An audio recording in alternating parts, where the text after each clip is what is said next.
ఒకరు మాట్లాడేటప్పుడు తను ఉపయోగించిన సెంటెన్సెస్లో అంటే డైరెక్ట్ స్పీచ్లో future simple negative statements sentences ఉంటే ఇండైరెక్ట్ స్పీచ్ ఎలా మార్చాలి చూద్దాం. షీ సెడ్, ఆమె చెప్పింది. I will not come tomorrow, will నాట్ని ఓంట్గా కూడా రాసుకోవచ్చు.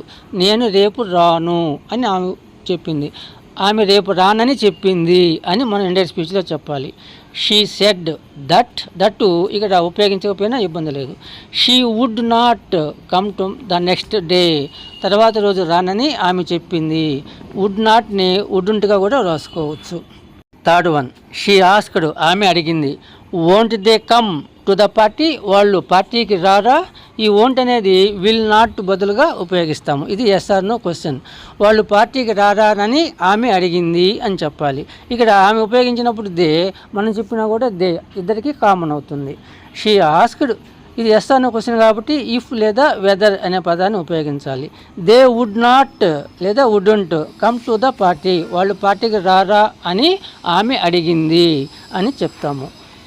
రాజు ఆస్క్డ్ మీ, రాజు నన్ను అడిగాడు. Will you not help me, నాకు నువ్వు సహాయం చెయ్యవా అని అడిగాడు. ఇక్కడ యూ అంటే ఎవరు?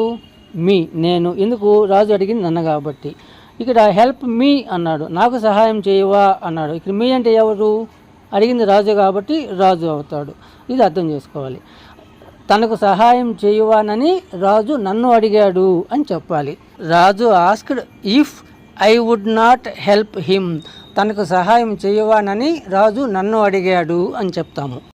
డైరెక్ట్ స్పీచ్లో ఇంటరాగేటివ్ నెగిటివ్ క్వశ్చన్స్ ఉన్నప్పుడు ఇండైరెక్ట్ స్పీచ్ ఎలా మార్చాలి చూద్దాము. రాణి ఆస్క్డ్, రాణి అడిగింది. వై వోంట్ దే గో, వాళ్ళు ఎందుకు వెళ్ళరు. ఈ వోంట్ అనేది విల్ నాట్కి కాంట్రాస్ట్ అవుతుంది. ఇది క్వశ్చన్ కాబట్టి దేని సబ్జెక్ట్కి ముందు రాసాము.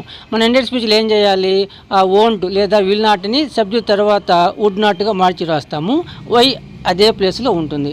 రాణి asked why they wouldn't go, వాళ్ళు ఎందుకు వెళ్ళరు అని రాణి అడిగింది. ఇలా మార్చి రాస్తాము. హీ ఆస్క్డ్ దెమ్, అతను వాళ్ళని అడిగాడు. When won't you be here, ఇక్కడ మీరు ఎప్పుడు ఉండరు అని అడిగాడు. యూ అంటే దెమ్ని రెఫర్ చేస్తుంది, దే అవుతుంది. హీ ఆస్క్డ్ దెమ్ వెన్ అలాగే ఉంటుంది. They wouldn't be there, here direct స్పీచ్లో ఉంటే ఇండైరెక్ట్ స్పీచ్ దేర్గా మారుతుంది. మీరు ఇక్కడ ఎప్పుడు ఉండరు అని వారిని అతను అడిగాడు. ఈ విధంగా సెంటెన్స్ మారుతుంది. అక్కడ వోంట్ అనేది విల్ నాట్ కాంట్రాస్ట్ సబ్జెక్ట్ ముందుంది. స్టేట్మెంట్లో అంటే ఇండైరెక్ట్ స్పీచ్లో దేని సబ్జెక్ట్ తర్వాత వుడెంట్ లేదా వుడ్ నాట్గా మార్చి రాసుకోవచ్చు.